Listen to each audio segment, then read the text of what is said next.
In a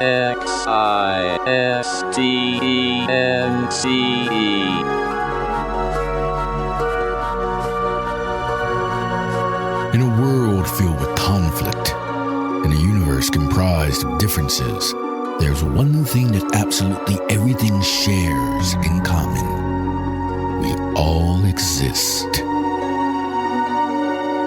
Including two guys named Jack and Michael, who like to chat about that very thing over a good cup of coffee. Let's pay them a visit, shall we? Existence Brewing.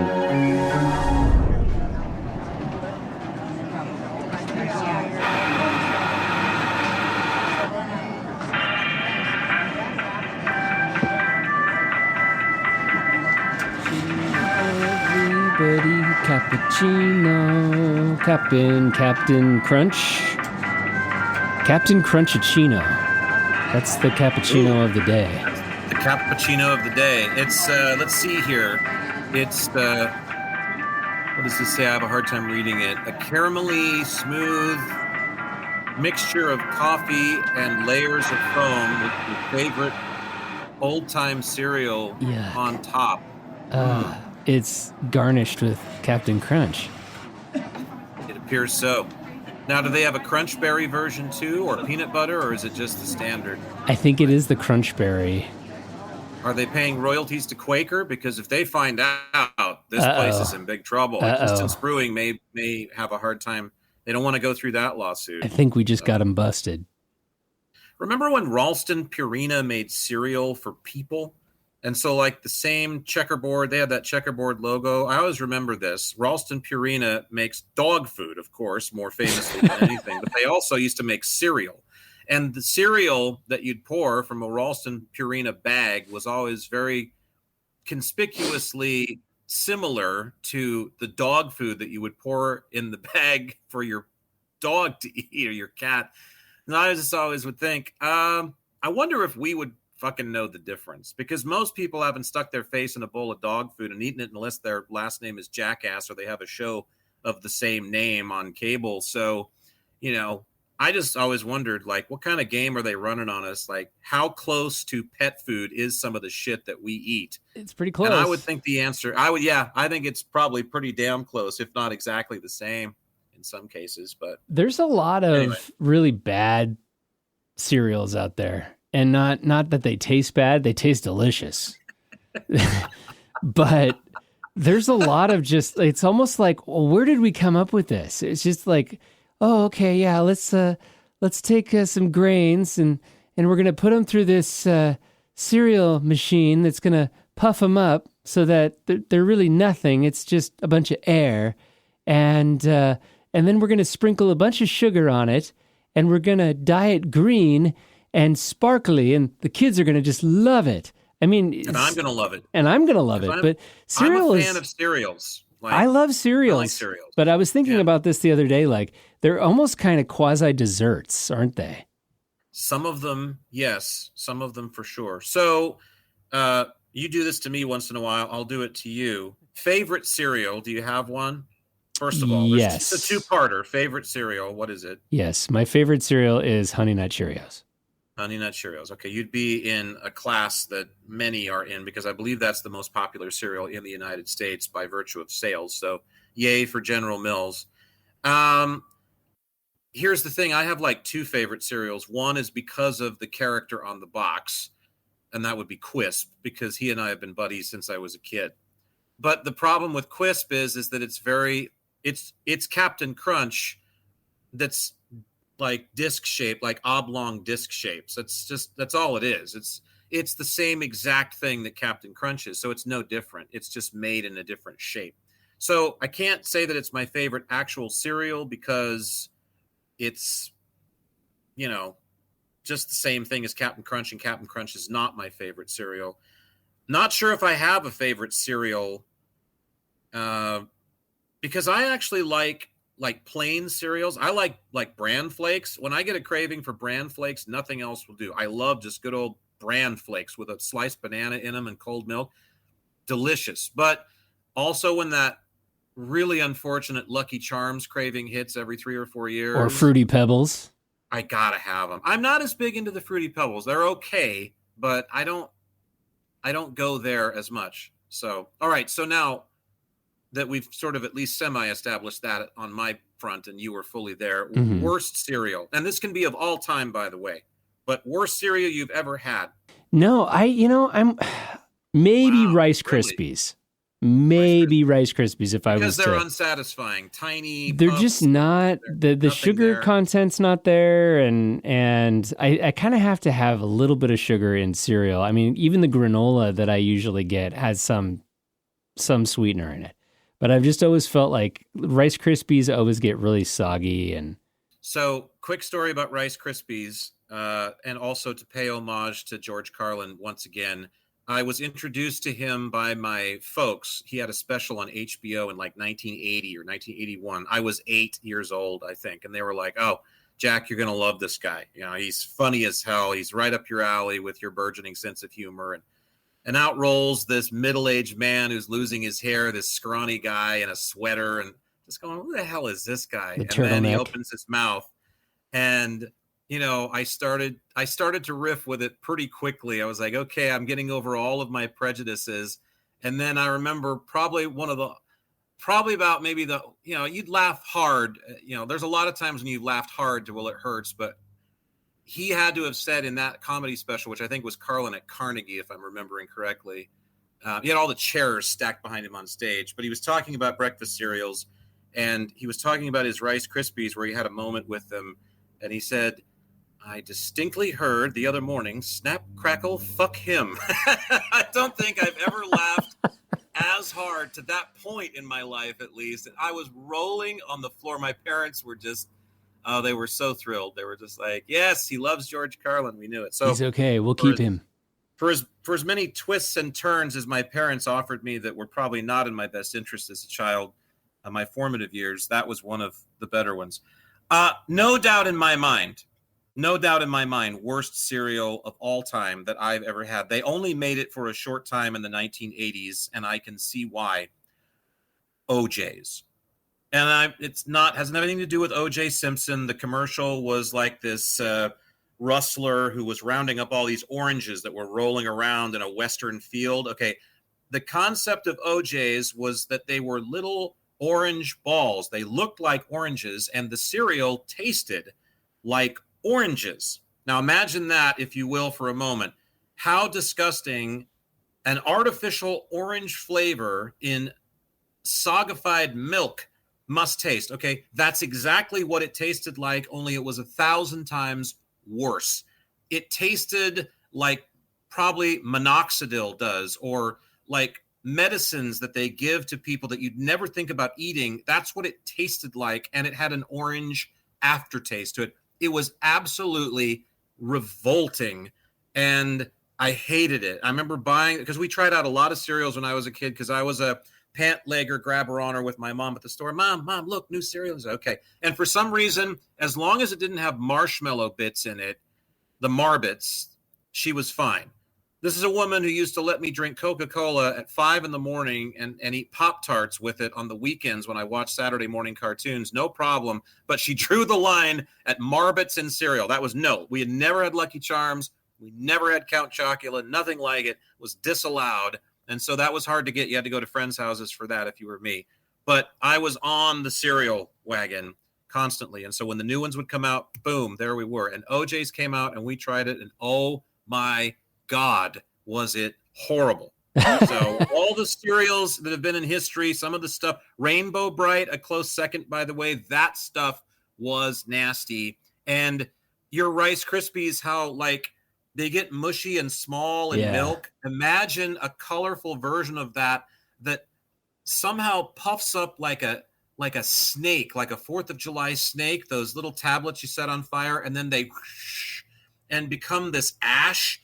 The cereal became the consistency, a rainbow bounty that was the same consistency as that ashy shit that those snakes put off at 4th of July. And then if you didn't eat it, you'd swear it just disappeared. It like evaporated into thin air.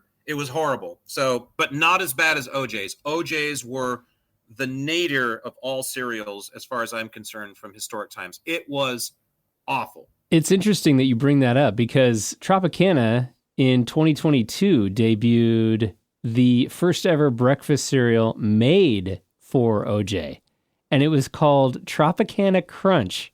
And they were trying to encourage people to pour orange juice on this specifically formulated granola-based blended cereal that supposedly was taste amazing with, but it was during COVID, I'm sure. So, you know, it was one of those things that was just kind of there for a hot second. That's out there. Yeah, you know? And I've never seen that Tropicana Crunch. So cereal made for OJ. I think I went camping once or twice when I was a kid, and it was never a thing when I was an adolescent or a young man. Like guys will go camping, you know, out in the woods and all thing. It wasn't part of my thing. So I always heard stories about Beerios, which of course is you take a box of Cheerios with you camping, and then you pour warm beer on it in the morning, and it's supposed to put hair on your chest or the bottom of your feet or something. I've got one better for you. Nullify the effects of masturbation or whatever. So I'm wondering, if you're a Honey Nut Cheerios fan, is there such a thing as Honey Nut Beerios? No. And then what's this one that you have for me that's better? So the one that we used to do when we were camping was beer pancakes. Beer pancakes. Okay. All right. Beer pancakes. If you want beer and Bisquick? If you want to walk on the wild side, yeah. Just take some beer, put it in the batter.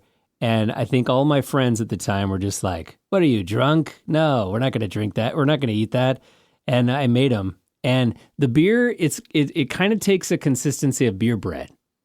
I would think that it would actually be a pretty decent agent to put in something. It is a very decent agent. Carbonated, and it's got yeast in it. It's got that wheat kind of barley flavor to it. And it's an amazing addition to pancakes. So beer pancakes is what we used to do.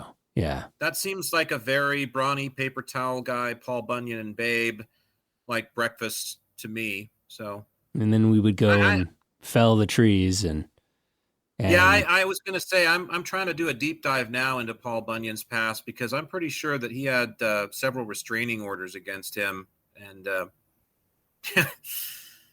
the blue ox. I think that was always the thing I wondered about the most. It's like, is this a metaphor for this guy's nutsack, or like what? Like the blue ox? Like what the frick happened there? It's just one too many swinging axes, and like, so the next thing you know, I've hit myself in the balls with my axe so many times that I've invented a blue ox that pals around with Babe, me. the blue ox. I still think there was something weird going on between him and that ox. I got to tell you, because why is it blue? What's the deal there? What's with the Smurf ox? Why can't it just be a regular ox?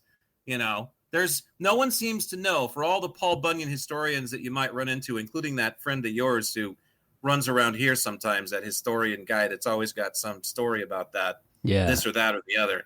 Yeah, even guys like that, you ask them, it's like, so why is Babe blue? And they'll balk. They're just like, because it's a blue ox, and people love blue and they love oxes, so yay. And it's just like, no, I want an actual reason, but it doesn't seem to formulate. That's my thought anyway. It's always been my thought on the whole thing. It's kind of like, how many licks does it take to get to the center of a Tootsie Pop? The owl in the commercial said 3, because he licked it 3 times and then couldn't resist taking a bite out of it to get to the center. Of course, here's how you want to talk about how times have changed. Just heard a couple things over the last few weeks. I'm not remembering one of them, but there are these challenges. They call them challenges on TikTok, especially, and other social media platforms. And of course, they're stupid, speaking of jackass, the aforementioned ways for kids to potentially harm themselves and or buy others. Things. By doing something that causes a chemical reaction with this, that, or the other that's laying around your house, these kinds of things. And so I just heard about another one where it's like the school laptop challenge, and you do something to the USB ports, and of course it catches the laptop on fire and burns you, and you get to go to the hospital and get skin grafts and everything. But it's a riot on social media. Your friends, they love you. So, backtrack like 40 years when I'm a kid in the 80s. that was one of the big tricks. I remember there were a couple of girls actually who did the how many licks does it take to get to the center of a Tootsie Pop over the weekend. And they came back to school, and like most of the school was all about it because they were boasting. We actually took Tootsie Pops this weekend and we licked them and licked them. We counted every single lick and we know how, and they had an actual number and it was a whole thing. And the teachers in science class got in on it and the thing. And of course, you know, the savvy of us kids who had been exposed to George Carlin by age 8, basically me and one other guy, we were just saying to ourselves, well, we know what you're going to wind up growing up to be. How many licks does it take to get to the center of the senator's wallet? I think that's the next question you're going to be answering. So. Oh, do you remember, speaking of TV commercials, do you remember that TV commercial? I can't remember what the product was for, which of course is the sign of a terrible TV commercial. But it was where the guy was doing his laundry like in the sink.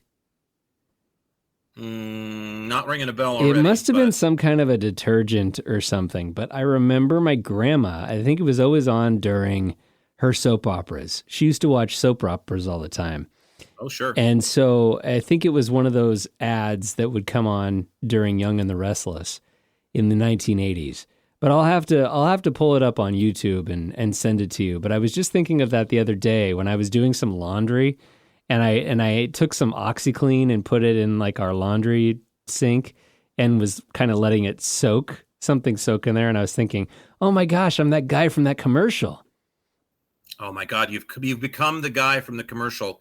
Weren't soap operas actually named soap operas because they were television dramas that were played during a time of day when women would clean, when they would sponsored. Use soap. They were sponsored by soap companies. Oh, was it the sponsors of soap? Okay. Yeah. I thought it was. Yeah. I wasn't ever sure, but no, that's true. It's another Babe the Blue Ox moment. Another Babe the Blue Ox. Go Paul Bunyan.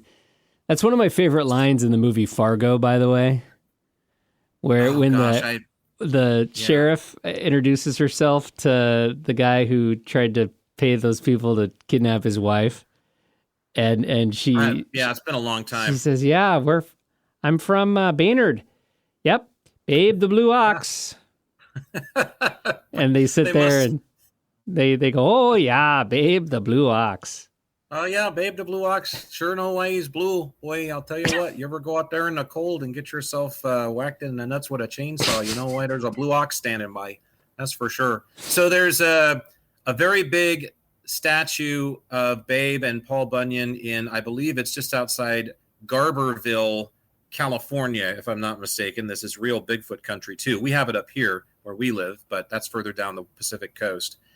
And there's pictures. I've been there several times. There's pictures of me, but there's another one in, I believe, my sister-in-law's hometown, actually, of Bemidji, Minnesota, that I've always wanted to see because it's stylized a little bit differently. And the ox, I think, is now. Don't get me wrong. You know, I waste on the ox, I guess, in some ways. I mean, I love Babe. I think it's neat. Yeah, I really do. I've always been a fan. I just wonder why it became a thing. Like, how did this blue ox happen? And so, like I've said, I've done some diving into the lore, and it just seems like they always want to skip over that part. They want to gloss over why Babe is blue. A few theologians have put up, theories about it here and there, or even claimed to have said, well, this is why. And it's just like, yeah, but that doesn't make any sense. That doesn't wash. So anyway, but I just wonder about that. So, well, and the other thing that I was going to connect to the Midwest, since we were talking about Paul Bunyan and Fargo, was that a lot of those cereals are made in the Midwest. And oh yeah, General Mills headquarters is in Minnesota. Yeah, and the Midwest is kind of known for its fair affair. And we were just recently kissed with a food fair in our community, and I think one of the probably non-healthy items that I took was the brick of curly fries. That also now it's not just the brick of curly fries that literally is dripping with oil and gives you third-degree burns, but now it's garlic curly fries. Oh, of course. And so, and then I had to, Oh man, so good, so good, so worth it, so worth the $30 that it was to buy the Nosferatu fries, right? yeah Nosferatu. Yeah, exactly. $30. You know, how'd it go signing over the second mortgage on your house for Right. those fuckers at the food fair? So, yeah, we've been talking about that a little bit since the fair came and went, and I don't know. It seemed like I was telling you popular consensus this year would tell you that attendance was down across the board at a lot of the events in our neck of the woods, and I think it's just because people have hit the wall. Like I was telling you, I mean, I don't think people have the disposable income, even seasonally, to spend $28 on an elephant ear anymore. They just don't have it. I mean, they've pushed the envelope so hard with the egregious amount of money they want for some of that stuff. I mean, last time I knew a funnel cake was, pushing $20. Yeah. Just like it's fried batter and a little bit of topping with some whipped cream. I mean, we know that and that's the thing. We understand that the margins are supposed to be large so the vendors can make money and move on to the next thing. We support the carnies in America. We like them, but they've pushed it way too far. They want just too much of a raise for this stuff, it seems like. And I know their costs go up too, but it just seems like it's gotten out of control. I know I was telling you about speaking of Minnesota, the Minnesota State Fair and those people that bake the cookies every year. And those folks have become so popular. And of course, dumbasses drive from like 1,000 miles away to stand in line for 45 minutes to get cookies, which is just, I don't know whether to celebrate Americana once again or absolutely hope that the nukes go off sometime sooner than later. But those people make enough money in the couple weeks that the fair goes on to sustain themselves in a very lavish lifestyle, I might add. They live well for an entire year, just from 2 weeks of selling fucking cookies at the Minnesota State Fair. Isn't that crazy? It's insane. In a bucket. They come in a bucket, by the way. Of course they do, because all of the best things in America come in a bucket, right? Absolutely. Hot off the press. Yeah, I didn't realize that that Sweet Martha's was a thing until you mentioned it, and it actually kind of reminds me of the state fair in Washington State has the scones. Oh, is that the thing we're known for? Yeah, the Fisher scones. So I guess that would have been like a thing maybe from a bygone year or era, where maybe they had like a fair themed food or an official food of the fair, because I know that is one of those things that they make at the Washington State Fair as well. Well, and this whole frying thing, somebody decided that it was time to get out the deep fat fryer and play around with it when Mama's at school, or, hey, I'm unemployed for the 7th time in a row in the last couple of years. I think I'll get out the deep fat fryer and just start sticking things in it because I got nothing better to do. And the state's paying all my bills right now. So, I haven't tried a lot of this stuff, but I will admit to have at least taken a bite out of a fried Twinkie. Disgusting, by the way. Fried Oreo, same experience, disgusting. I don't get the fried thing, but I really still feel like the zenith of the fried food at the county fair or the state fair phenomenon was already achieved. I don't think they can top it. When I heard about fried butter. Yes. I mean, okay, it's literally what you're using to fry, basically, essentially, what you're using to fry these items with, fried. Like, that's what it is. Just like, it's a fried stick of butter, and they have paddles, like, fucking atrial fibrillation paddles standing by. Yeah. Right next to the tent just to revive you in case you have an instant artery clog it's just, who in the fuck is going to eat fried butter, a whole stick of butter just by itself, and then fried? Oh, God almighty. And it's just, but people order it. I'll take 4 of those, actually. It sounds good. It's crazy. I don't understand the fried food at the fair phenomenon at all. So, Martha...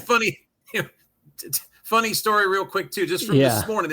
This happened this morning. There's a local EMS guy. He owns an EMS company. Real super nice guy. You know him. Yeah. And he drives ambulance, and he's had the ambulance company for years. His dad started it years ago. He comes into my radio show on Tuesday mornings, and does this little feature about safety tips and stuff. He's been doing it for years. And so we're carrying on the tradition with me hosting.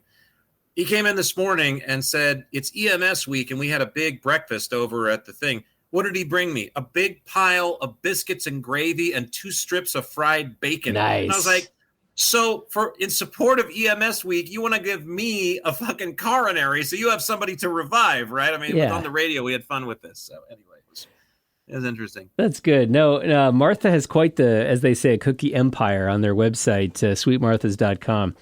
They produce 3 million cookies per day at the fair. Minnesota State Fair. Yeah. And they started in a 9 by 11 foot booth in 1979. So 40 years later, they find they not only sell these cookies at the fair, but they also you can buy them and have them sent to you in like a freezer pouch, so you can make them at home.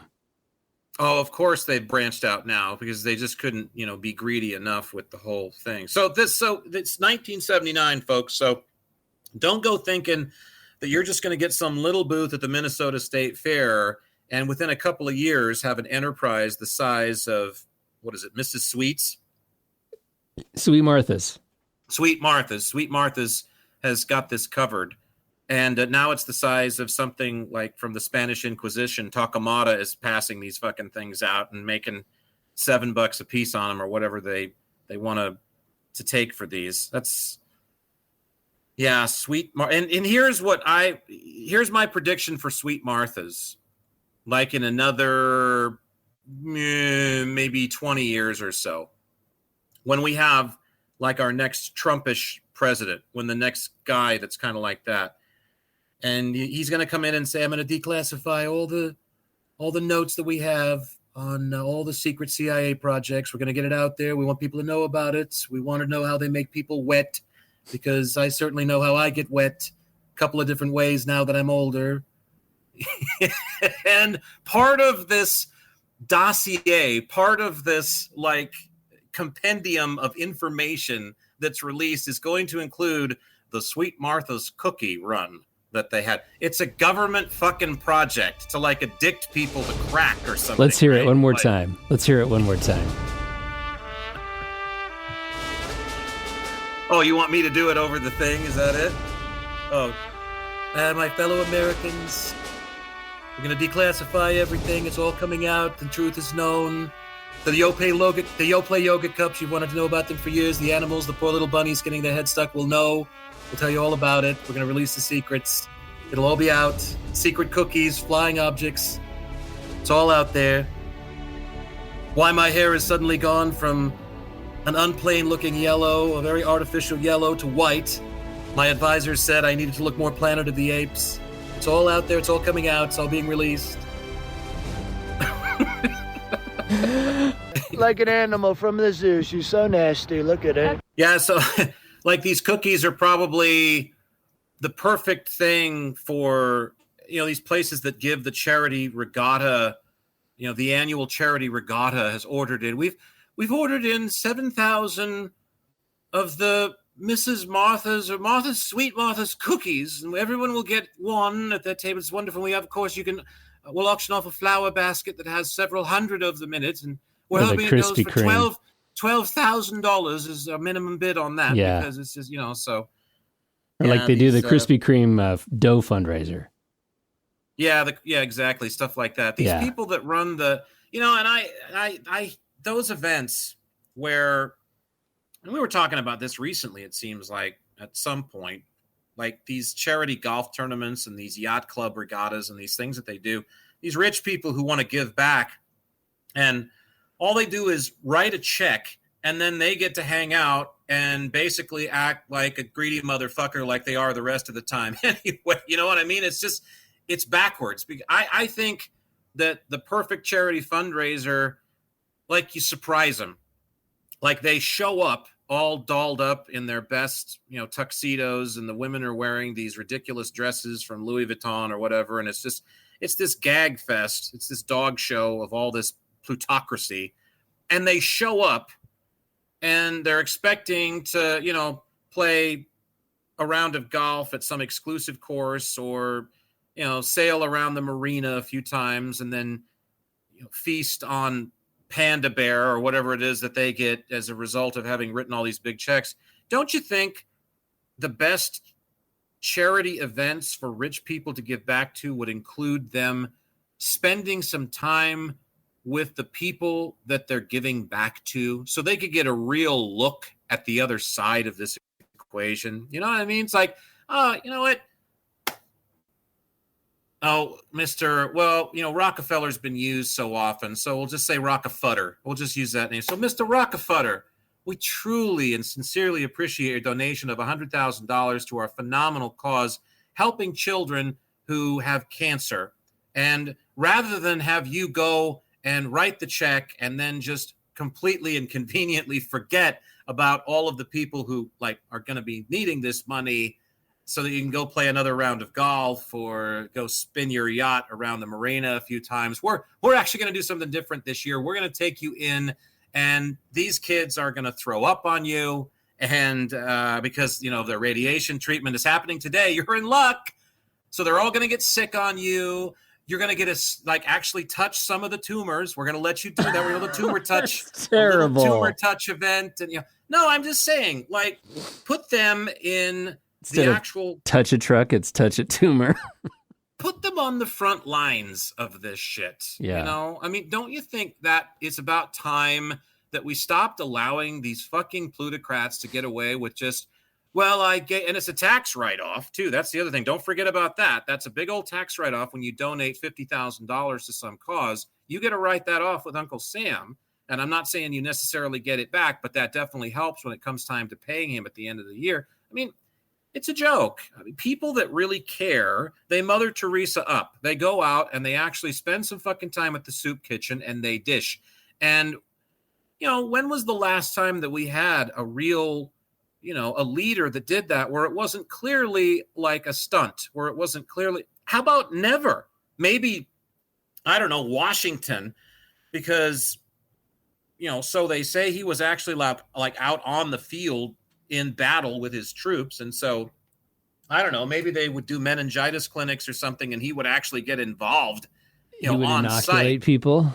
Yeah, the Valley Ford, inoculate with Washington event. And he's just like, I'm not writing a check. What are you crazy? I'm helping these men. It's just like, yeah, thank you. I mean, maybe a little old fashioned spirit, not here's the check. I'm going to go to my yacht now. I mean, no, that's not the way that it should be. And we all know it and we allow it. We let them get away with it because, we pander for that stuff. The people that run these organizations are desperate for the big money. I was telling you about some article that I just saw one of my reporters write up about a charitable organization here. And they actually kind of disperse, they're kind of a filter for it.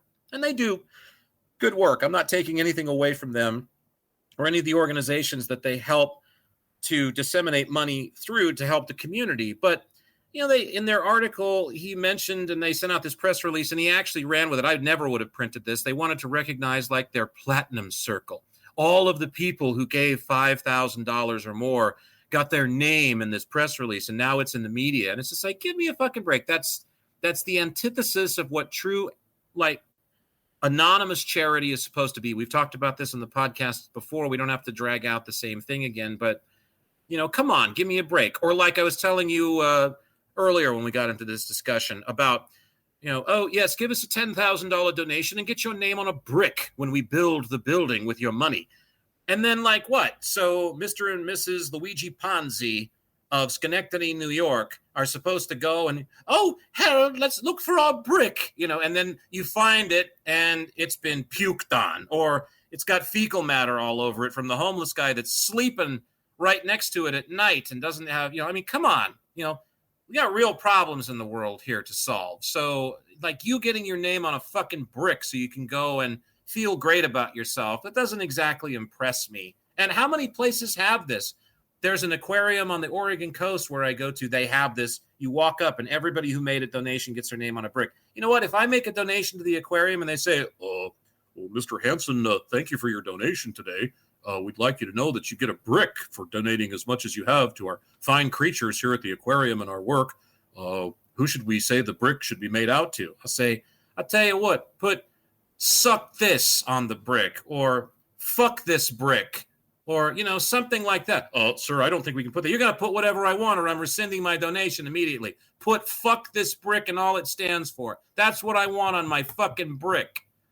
Show you what a frickin' larf this is. Give me a break. Oh, Harold, our brick looks terrible. They're not keeping it up. Is that poo-poo? The brick donations are going to just go through the floor at this point. I think it's poo-poo and Slurpee, my dear. Actually,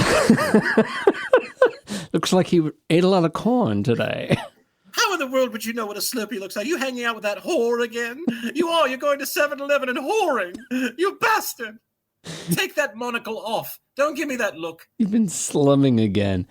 Well, and the Krispy Kreme people, I don't know, man. I'm looking at this website right now, and they've got this big fundraiser. Need to raise a lot of dough? ? Krispy Kreme fundraisers can help. Well, essentially what they're doing is the nonprofit organization or the organization is going out and they're buying $9 dozen of donuts. And then their suggested selling price is $16 for this nonprofit organization. So they profit $7. Well, the nonprofit gets less money than Krispy Kreme got for the donuts. That would be true. You're correct about that. And so I'm thinking to myself, like, okay, so there's no difference in that and, Big Macs for Mac. Oh, okay, come on down to McDonald's and buy a bunch of Big Macs. And you know what? We suggest that you sell those Big Macs for $15 a piece and, you get to profit, but you got to buy them from us first. I don't quite understand that. Yeah. Before we tap into the actual meat of this equation, I would say about Krispy Kreme what I would say about In-N-Out Burger. It's a fucking hamburger, folks. It's time to move on from In-N-Out Burger. Okay, it's a fucking hamburger. Get over it. Krispy Kreme, it's a fucking donut. Get over it. It's a donut. It's a decent donut. I'll grant you that, but it's a donut. And you can only make a donut just so good. Are there bad donuts? Yes. Are there good donuts? Yes. But is there some kind of upper stratum of donuts that exists that Krispy Kreme has all to itself? No. It's a fucking donut, ladies and gentlemen. And it reminds me of my father-in-law, my ex-father-in-law, God bless him, who's from the South. And I remember when I moved there for the one rancid year that I spent in Floribama shores. And I asked him, I said, hey, where do you get a good donut around here? And he thought about it for a few seconds and then said, Krispy Kreme. And I'll never forget that as long as I live, because I'm thinking to myself, this is a tourist trap from hell. There are literally 75 mom and pop donut places that I have passed in this area. They're all over the place. This is why I'm asking. I don't really eat donuts, but I'm kind of curious because I'm thinking one of these places might have that stratospheric donut that I have been waiting for to mistake as a craft from another world in the sky. You know what I mean? Any fucking pipes, Krispy Kreme. I'm just like, you gotta fucking be kidding me. No, not Krispy Kreme. No. And as far as their dough fundraisers are concerned, do, re, mi, fa, sol, la, I think te. they should be ashamed of themselves. Dough fum. I do too. I really do, because it's a set up that $9 dozen of donuts. Are you kidding me? Well, and here's the other thing. Donuts, just FYI, not to, turn into Michelle Obama or anything, but donuts are not good for you. And so are we really going to sit down if we're the group that is tackling heart disease? The local group has sat down and, the local, the Lions Club is really more about blindness. So let's say the local, I don't know, the Rotary Club is sit down and they're, this year we're going to do the old, run for heart disease fundraiser, and we're going to sell Krispy Kreme donut dough, god darn it. And we're going to get these for $9 a piece from the fine folks over there at Krispy. And then we're going to sell them for $16, and we're going to make some great donations here. Right. And in the process, you're going to kill 9/10 of the people that you actually feed them to, because they already have clogged arteries. That's what the whole thing's about. This is not a good thing. It's just, if you're first of all, why do we need so much gaggery and gimmickry? Why do we need all these gimmicks in order to just give back, to do something? Why do people insist on it? I'll tell you why. Because 99.9% of all giving comes back to, how does it make you feel? Well, how does it make you feel? And a lot of people go, yeah, I'll give you $7 or I'll give you $16 if you give me some donuts. How about I'll give you $16 and then relish in the feeling and expect no donuts in return, and relish in the feeling that I did a good thing for some people that needed my $16, my 16 donuts of a different kind. Because, see, people that are into philanthropy too, and I know because I've interviewed a lot of them, and you've worked with them before, so you could probably attest to this just the same or more deeply even.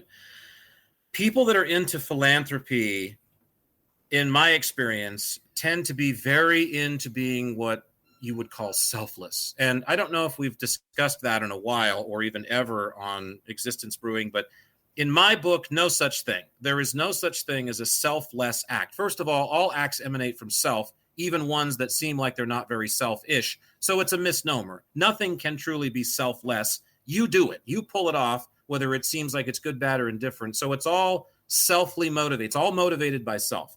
But this notion of, well, it's a selfless act, but I'm humble and I don't want to say anything about it. And that's the way a lot of these people seem to be. They really want to hide behind this emblem of selflessness. Well, I'm very selfless. I give up all my time for the cause and I do all these things. And I feel like this is completely counterintuitive. The design, there's a reason why it feels good when you do something nice for another person, or why you help another person. And it's as though they want to block that out in the same manner, and I'm sorry to bring up jerking off for a second time on the show, but in the same manner as the Catholic Church would have you believe it's a sin to masturbate, even though it feels good and is a hell of a pressure release, and probably has saved more women from getting raped than could be counted on a million scrolls.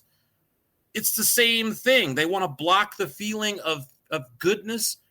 I feel good because I did something nice.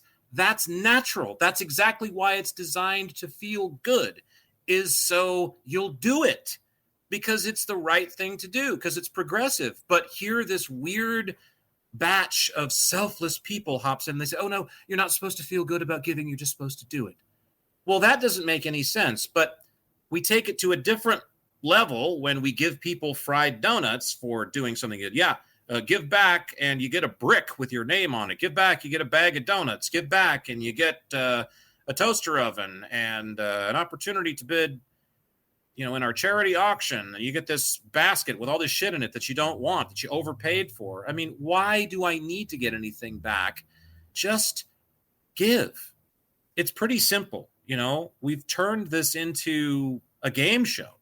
And don't we realize that on the other end of all these causes, there truly are some folks that could use the fucking help? And it's not like they're not appreciative of however it gets to them, but I would think that they would feel a lot better if the giving were just done for the sake of, I want to help these people. Here's some money. As Andrew Dice Clay once said, I got the bread here. Go cure your ass. Now I'm out of here. And that's exactly right. That's exactly how it should be done. I have the money. I'm doing well. You're not as privileged, it seems, these days. Here you go. And that's it. End of story. And I don't mind saying that I feel good, at least to myself, about what I did. Now, it doesn't mean you go and boast to everybody else. That's something different. You don't give a homeless person money and then come through the door and say, guess what, everybody? I just gave a homeless person money. I mean, that's not the idea. You don't do that. I think you work with somebody in the sales department who would probably do that. I think every single person in the sales department would do that because they'd want to let you know how much of their profit margin they just gave up willingly. So, but yeah, it's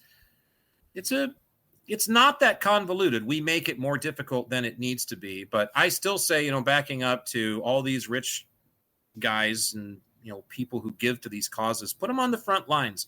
They need a taste of the front lines rather than just being able to escape into their little country club atmosphere again after writing the check. Writing the check isn't enough anymore.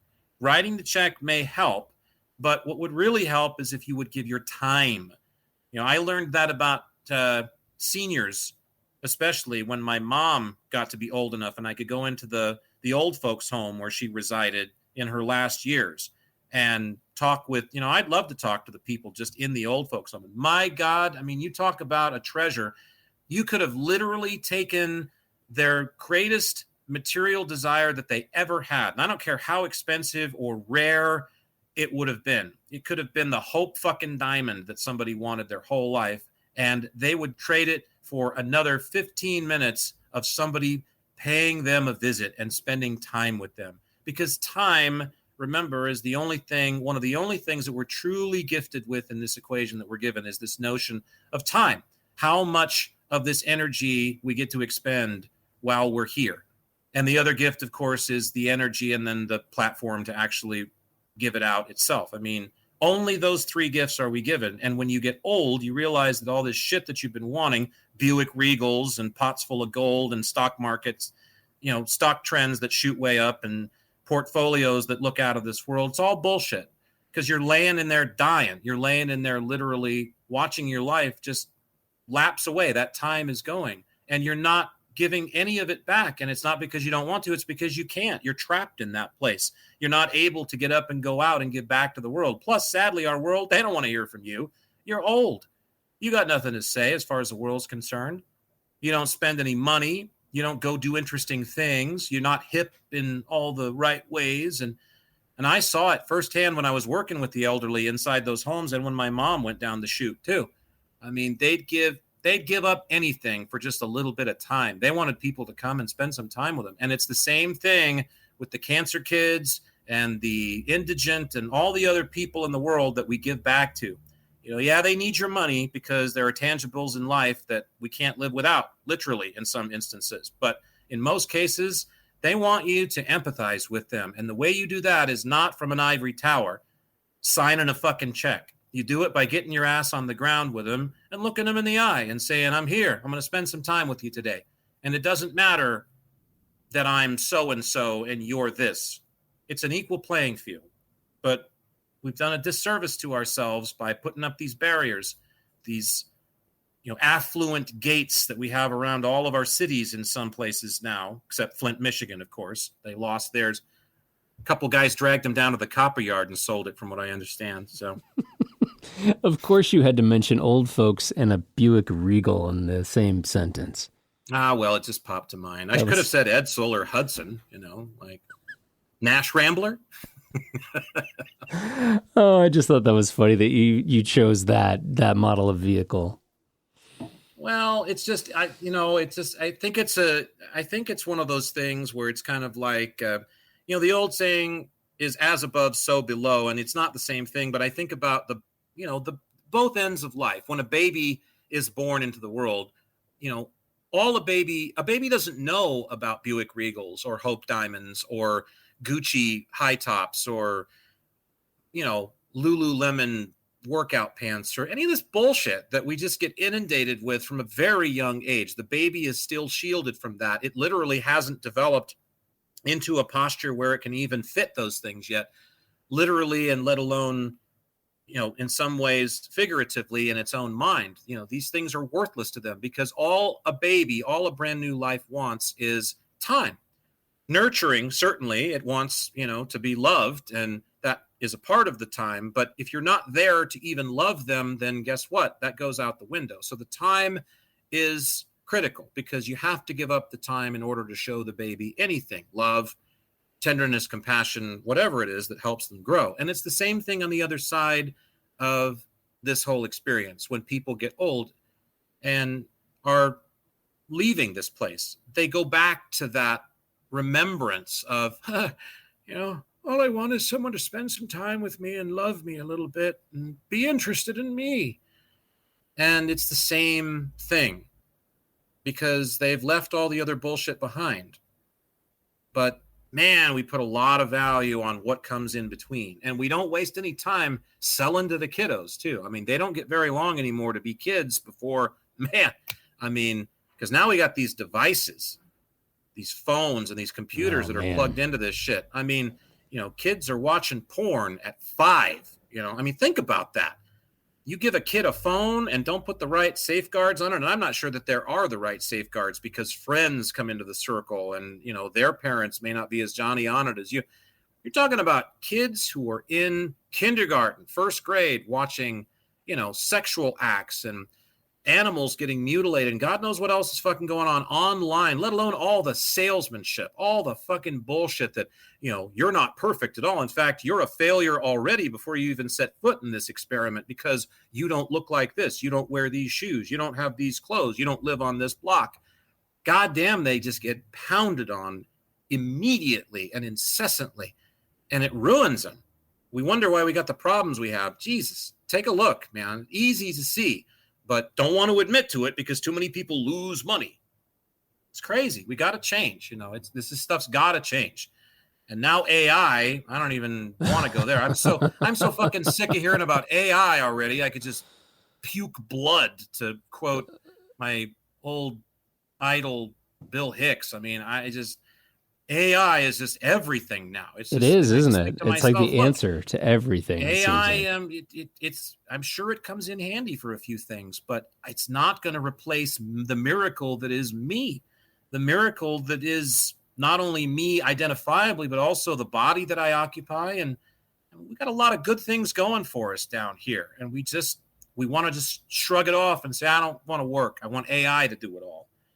And I think it's because of what we've been working towards. I think people see the futility in it, but they detect it subconsciously. It's insidious. And so all the quitters that we have and all the people that are giving up, and it's funny because I think that's a perfect time to bring in, you said you wanted a download today, or we needed to start doing more of these. So you got it. What I just described, rock bottom.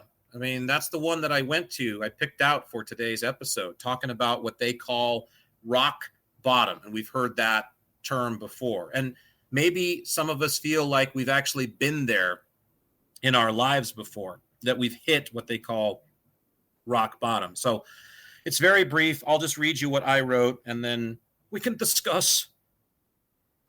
About rock bottom, I said what they, we say they, but what's known as, you could put it that way, what's known as rock bottom is the nadir for your point of contrast. It's the final block of your foundation being removed so you can transform. You can't heal or transform unless you have a clean slate. And rock bottom is a person's clean slate.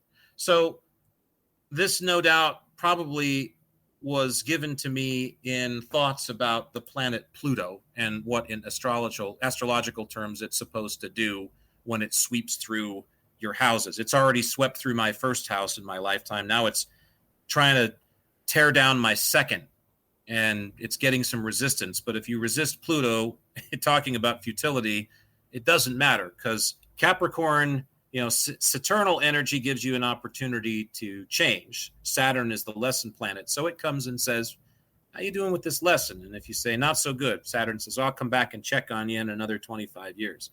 Pluto doesn't do that. Pluto says, we're taking this. You can either give it up willingly right now, we'll get it over with, or we will burn it to the ground and it'll be beyond your control. But we are taking this. And that's it. That's all there is to it. And you resist that because, of course, it's change. I don't want to give up my bottle because I want to keep sucking on it. I don't want to give up my toys because I want to keep playing with them. I don't want to give up this, that, the other. But when we finally are forced to give them up, if we don't do it willfully, then we're left with a blank slate to build something new on top of. And the new is what it's all about, because it gives you an opportunity to experience something else. A life without your toys, but with something else in place of them that perhaps you value 1,000,000 times more than that if you had not had something come and literally rip them from your grasp, you would never have known, because you were so stuck on keeping your toys. And I feel like that's the rock bottom that we're hitting in the world, that we're hitting as not only just, our society, as we say, not just American culture, but in the world right now in so many ways, especially the world where it's the most influenced by, again, capitalism and by this bullshit game where we want to leverage everything and we want to play Monopoly constantly with people's lives and their livelihoods and their very place here. And it's sick, serious business. And people die every day because of it for one reason or another, not just when there's war. It's led to a lot of things that aren't good. And we're at rock bottom. I mean, we're getting there with some of the stuff that we're starting to see in the newspaper and talk about. Every time we think a new generation hits, well, it can't get much worse. Well, it does. And so that rock bottom is just what I'm saying. This is our contrast point. This is the time where something, and I'm absolutely convinced of it, and I really feel like, I hate to be an Edgar Casey, but I really feel like before the end of this decade, 2029, just for whatever reason, seems to keep popping up. And I don't know why that is, but I just feel like whether it's created by man or whether it's a super volcano belching or a pretty big asteroid hitting someplace, that something is going to shake this place up and remind us, it's going to rip away our toys. And it's going to force us to rebuild and see things from a different perspective, because we weren't willing to do it willfully. We weren't able to apparently just do it collectively in a willful fashion. So that's fine. So it's going to get taken from us. And that's going to be our next chance. And it's scary because obviously, we don't want those things to happen, because we want our lives to just sort of meander along and, well, I'm getting by and I have, I can still buy this stuff and still go on vacation a few times a year. And, and we don't want change. We don't like change. Man, we need it bad. And I think that's how it's going to happen. So again, whether it's personal, individual, or whether it's collective in a small sense or in the 8 billion of us that are here sense, that to me is rock bottom. Rock bottom is when you finally have hit that point where, okay, now something else can be built on top of this. And rock bottom, even though you might say, gosh, Jack, it's pretty harsh to suggest that drug addicts and alcoholics and, people who are like that, they need to hit rock bottom. I think people need to hit rock bottom in their life a few times, or at least once, because that's what the experience offers them. And it's not to wish bad things on anybody. It's just to say that this is a reminder about the accumulation of choice. Your life is an accumulation of the choices you make. And you're going to pay for those choices. And rock bottom can happen when you go bankrupt as far as those choices are concerned. And sometimes you're a great person.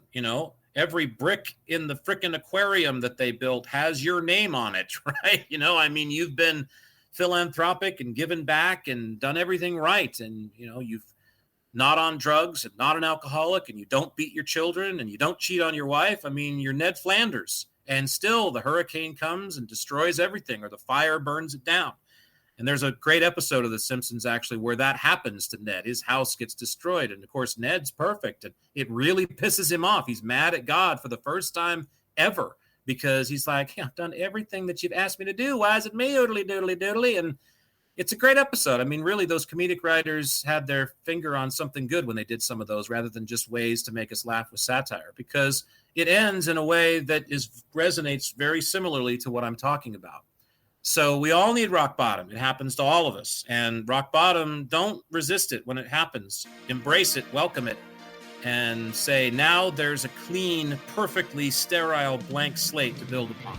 And every block will stay in place permanently for the rest of my life, because I have the chance to rebuild again. And that's a powerful thing. The chance to rebuild, to do it again, and do it better. Isn't that what this human thing is all about?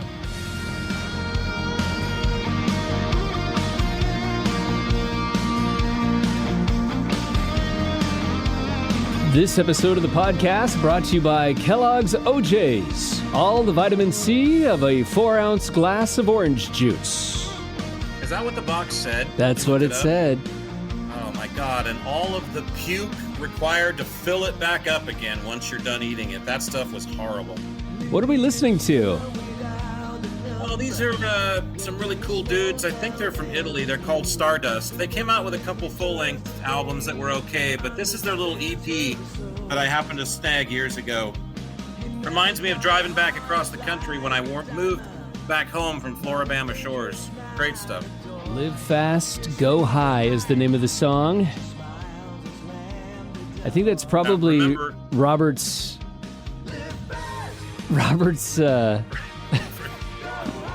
that's probably like Robert's key to life, wouldn't you say?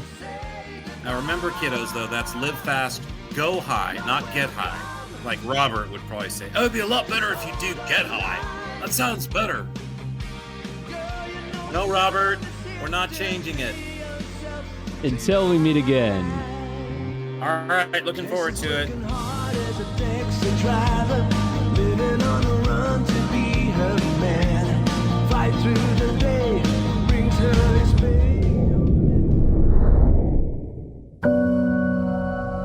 Well, it looks like Jack and Michael have finished up their latest chat about all things existence. But if anything they said got your own Existence Brewing, be sure and catch their other talks at existencebrewing.com and drop them an email to share your thoughts using contact@existencebrewing.com. Existence Brewing.